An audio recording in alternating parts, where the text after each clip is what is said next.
Le procès pour complot contre l'autorité de l'État touche à son dénouement. Ce jeudi 30 janvier 2025, le ministère public, représenté par le procureur spécial Mario Metonou, a présenté ses réquisitions finales devant la Cour de répression des infractions économiques et du terrorisme CRIET. Après avoir demandé l'acquittement de 3 des 6 prévenus, il a requis des peines lourdes contre Oswald Omeki, Olivier Bokor et Roch Niri. Selon le procureur, l'ex-ministre Oswald Omeki a cherché à manipuler et corrompre la loyauté du commandant de la garde républicaine, Dieudonné Tévouedjlé, en lui faisant des cadeaux généreux, alors même qu'il n'avait jamais eu de tels gestes lorsqu'il était en fonction. Il aurait multiplié les faveurs, allant jusqu'à souscrire une assurance prestige au profit du colonel dans le but de gagner sa confiance et d'assurer son adhésion au projet. L'accusation souligne que cette générosité soudaine ne peut être anodine, encore moins dans le contexte de l'arrestation de Oswald Omeki et de la découverte de 1,5 milliard de francs CFA en liquide à son domicile.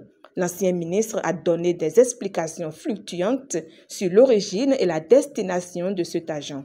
D'abord présenté comme des économies et des investissements personnels, il aurait ensuite affirmé qu'il s'agit de fonds destinés au financement du mouvement politique au B26, censé soutenir une candidature d'Olivier Bokor en 2026.